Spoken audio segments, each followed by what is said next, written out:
Give a hand for Shelley Sweet.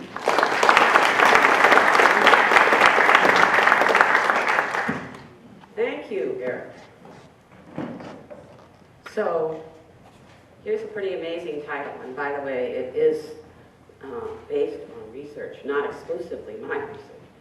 Half the time, process improvement fails. How to be in the other half. So I suspect that most of you want to be in the other half. I've been working in this field for over 20 years, and I'm a pragmatist. I know Lean, I know Six Sigma, I know re-engineering, and I know business process management. And I believe what we're here to do is to help our organizations be more effective and efficient. And so those philosophies actually fit somewhat together, but the tools totally overlap. So use what makes sense for your organization. And you can provide real value by helping them still figure out a methodology that works for them in some ways for it to make sense. What makes business process improvement lean fail? Now, I mostly use the term business process improvement because most of my work has been with service and information processes and so forth. So as I said, I do know lean, but just know that I'm sort of using the general term of process improvement. These three areas, which I'm going to focus on, but mostly through example, are the three big areas that BPM.com says were the three biggest ones in their survey of 2012. Scope creep, nobody really mentioned that. Resistance by the end user and key stakeholders, I heard some of that. Some of you may have thought about scope creep but not mentioned it. And then the last one, lack of executive sponsorship. Those are not the only problems, but maybe those are the three biggest ones.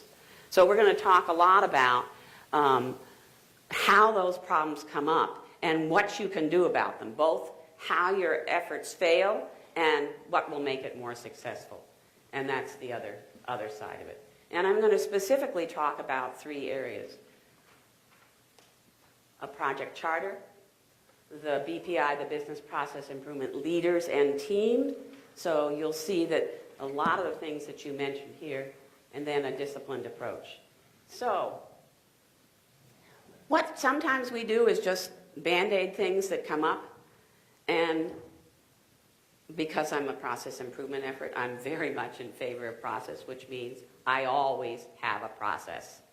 And sometimes I vary that process, but most of the time I stick to the process because I know it's going to work. And what I vary it for is I vary it for the client situation, or I vary it for a specific target market.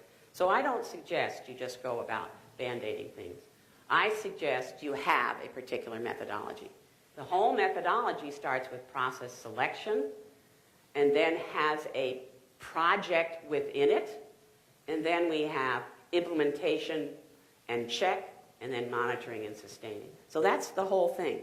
But I'm going to concentrate mostly today on actual projects. When you're doing something that you know what you're going to go after, and that's what you're paying attention to. So all these different phases of it, that your methodology should be simple, structured, and of course successful.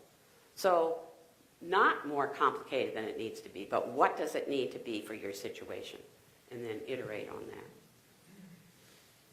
So do you know where you're going?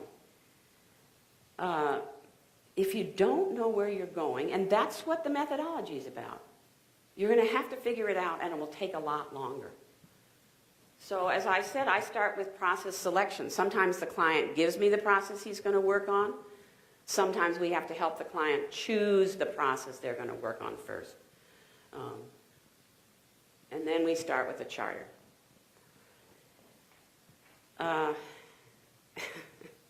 Why do you want a charter? It gets everything focused. It starts by starting you off simply, but in the direction you want to go. So you need to have a charter in order to set the goals you're going to have, in order to see how big a project is going to be, in order to begin to think about the process you're talking about. Your charter is based on what process are we currently working on. It tells us who the staff is that should be working on that, the needed team. It gets the leaders, who your executive sponsor, who your process owner is, who your project lead is, all on the same page. And it is a document. It doesn't have to be a document on paper. It certainly is going to be in some shared repository. But it's going to be, just like the Constitution, it's going to be a document that you keep iterating. So it's not going to be all done when you start, but you should be looking at it regularly. So these are the 9 areas that I put in my charter. Now, another thing I have people say to me is, well, we have a charter, but we've been working on it 3 months. That means your project hasn't started for 3 months. Why is that? Well, because of one of the 8 waits. We have a lot of wait in between meetings and just getting it off the ground. I can do a charter in 90 minutes. Now, that's not going to be your final charter. That's the start. And then we iterate it. Let's get it going. That's one of the stumbles that you'll have. If your charter takes too long, you aren't moving the project along.